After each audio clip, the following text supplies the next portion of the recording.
Have you ever got to the end of the day and thought, oh my God, why is everything so hard? Well, it's not because you're lazy or because you're failing. It's because you're carrying a mental load that is so heavy that no one else can see it. You're having to remember appointments, meal planning, managing the house, making all these school decisions, anticipating everyone else's needs, plus making loads of tiny decisions all before you've even had breakfast. And if we're really being honest, there's probably a whole bunch of things that you're thinking that you're not even saying out loud. Like, why is everything always falling on me? Why do I have to keep doing it? Why is everyone else's life seem to be okay and mine seem to just be prodded along? And why is something so simple as dinner always irritated me? Trust me, I get it. I have been there. And the biggest thing that changed my life wasn't more motivation, it was building systems. And before I was able to even build the systems that actually worked, there were 3 beliefs that I had to squash. Everyone always says, ask for help, ask for help.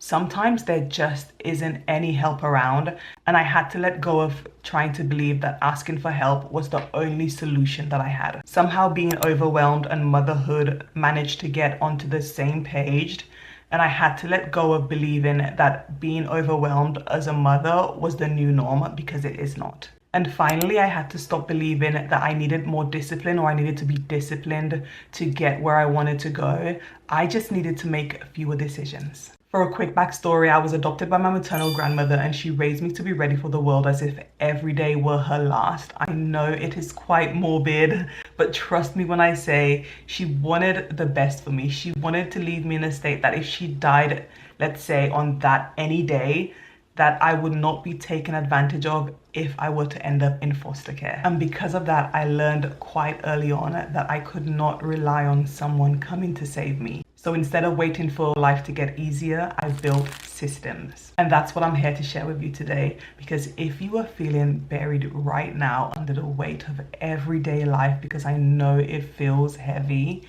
I'm gonna give you some tips and systems that may help you too. Now, if you're thinking, oh my God, a system, I don't have time for it, don't get confused by the word system. It's literally a decision that you have already made, so it doesn't need to be complicated.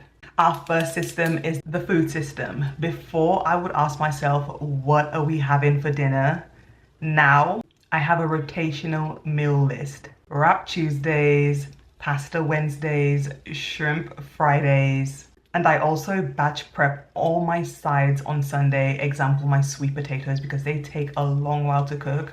And plus, if you refrigerate them, it is actually lowering the glycemic index on them. So now future me doesn't have to think about what are we having for dinner because it's already on our meal planner. The laundry system. Before, I would wait until there is a mountain pile of laundry on the weekend, and it's basically turned into emergency because by Thursday and Friday, everyone has run out of clean clothes and they're asking for that one top that they like to wear. And yes, that just adds to the stress load. Now I try to get in at least 1 to 2 loads a day and not 10 loads on Saturday. And I know the goal is never to finish all the laundry, because if we're being honest and you have any more than one child, you know that it is almost near impossible. The goal now is just to never have that pile build up and fall behind, because it just makes everything more stressful. The toy system. With 3 children, there are a lot of toys around and books. Before, they would be scattered everywhere. Now I have them on book and toy rotation, and they only ever get what they need for that week. And they actually tend to play with the toys way more this way and not just throw them around, because they actually get to see the toys at the back that they haven't seen for a while, which is quite nice because there is less mess, less overstimulation, and less of a cleanup for them. The cleaning system. Before, I would look around and clean whatever needed to be cleaned. And with a brain like mine, I am changing things and topics every 5 to 10 minutes. So I'm bouncing from the kitchen to the bathroom and I remembered something else. I'm like, okay, let me go take this downstairs. And now I'm downstairs, I want to sweep downstairs. Absolutely not. Now I assign days with a timer, which is very important. Bathroom, kitchen, bedrooms, living spaces, they all have their own allocated time. I have practiced this for quite some time, so I know which things need 20 minutes, 30 minutes, an hour, and I stick to that. So you want to get yourself an actual physical timer. Having these small maintenance sessions actually avoid those large catch up general cleanings, they used to call it when I was a child, which we still have those deep cleans, but not as often because we're constantly cleaning up after ourselves. The mental load system. Now, this is one of those systems, before I even implemented it, it held me down, okay? Before, I would constantly try to remember every single thing without even writing it down or even adding it to a calendar. Now, my calendar is like my lifeline. Everything goes on that calendar. And if it isn't there in advance, it has to go through my reward procedure to see if it's worth me breaking our schedule. We have appointments, school events, regular birthdays, as well as other activities. And my brain is no longer used as storage. It's actually used for thinking. Now, this is one that we didn't struggle with too much, but I had to bring it back in when I had my daughter, the leaving the house system. Before, we would spend around 2 to 3 hours aimlessly running around the house, trying to get everything that we needed to leave the house. Now, the diaper bag stays packed as soon as we come back in with it. If we know that we used 2 nappies, they need to go back in the bag. If we emptied the wipes, they need to either be updated. We empty the bag, we clean it out, we put the fresh stuff back in, and then we put everything in a dishwasher to get it going. The snacks are already portioned out. The water bottles are filled nightly. We live in Florida, so we know we always need water, which means the Stanleys always get filled every night. The pushchair and baby carrier live in the car. I do like to go on home walks,